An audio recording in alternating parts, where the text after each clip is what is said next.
androany 2024 dia manatrika ny fanambadianymbola sy ny antso isika. Raha mbola misy tsy mahafantatra tsara ny tantaran'izy ireo dia ndao ane hiverenana kely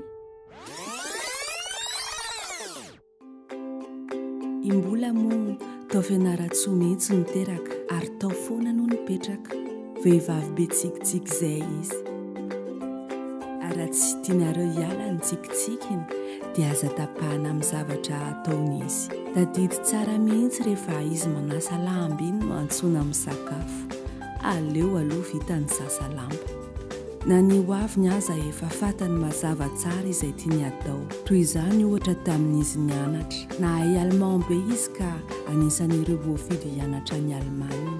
Na dia naporizika aza zany manodidina dia zao ihany no navaliny. Raha tianareo ho faty irery ihany za dia alefaso. Nanaiky ny rehetra fa efa masaka ho an-tsainy ny fiainany ho avy ary ho fianarany soa ihany no tena tiany. Efa fantany fa any aorianany dia ho lasa PDG-na orinasa lehibe izy ary manodidina azy eo ihany ny vady aman-janany. Efa fantany koa aza ny plan an-trano tiany hipetrahana any aorianany.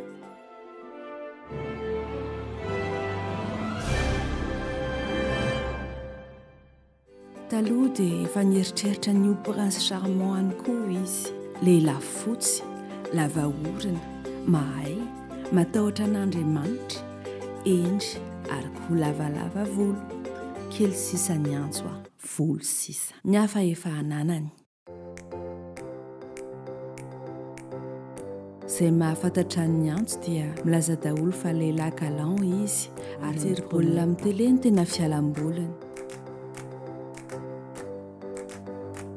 Tsy lahitra mihitsy na efa bediny dadany azy izy amin'ny feretatory io. Nefa ny lesona etsy an-dany no mipetraka fotsiny. Mety hoe ilay mamaky soratra sy boky mihitsy ngamba no tsy tiany. Fa raha vao sery amin'ny tele dia arahiny foana.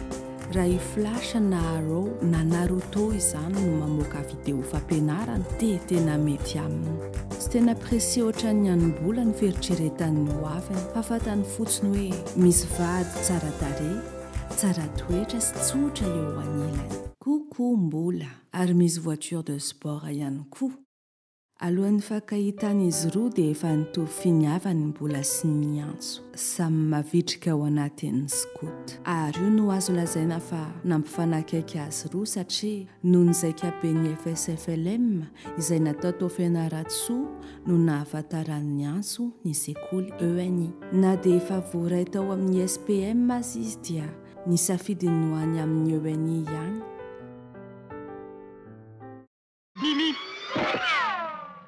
Izy ary no ray klasy tamin'ny tao raha fantatrareo. Ilay vehivavy mpanao FB ao an-dakilasy tazany antso mbola manao Facebook dia nadalainy hoe aza manao an'io fa mampitianao Facebook koa. Ny tsy fantana anefa dia vehivavy tsotra mbola ka tonga dia namaly hoe anao ve lahy tia raha anao. Fangariana nefa ny tena noheverin'ny antso valiny kakaka izy. Ny fanao aloha sy aoriana izy roa tao an-dakilasy ka nanomboka ny fampitady amin'izay. Tamin'ny cours d'anglais dia nasaina nametraka fanontaniana an-tsoratra amin'ny namany ao an-dakilasy ny mpianatra. Nanatona ny mboly ny antso, tsy nisalasala. Have you a pet? Ny ome imbola sady nandray ilay kahie nanoratra hoe yes. Faly be ny antso fa manana ny soratry mbola ao amin'ny kahie. Azony koa ny numéroany avy eo tao amin'ny Facebook ka lasa ny fandefa mesazy foana amin'izay izy roa.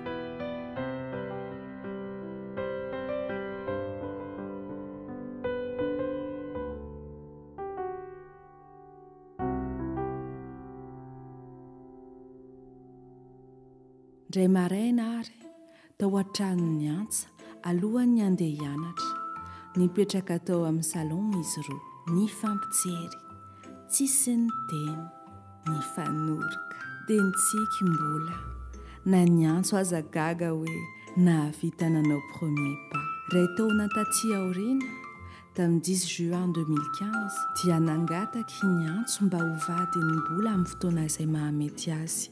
Nanolotra rojo ho an'ny mbola izy tamin'izay ary mbola kosa nanolotra ny fony dia ireo izy ireo mifankaty ary nanisy aza ny fifandirana matetika dia mieritreritra ny tsiky ny mbola fotsiny ny antso dia babo. Imbola kosa mahatadidy hatrany mason'ny antso. Zaraina amintsika eto izany tantara izany androany, ny ho avy kosa avelantsika ho azy roa.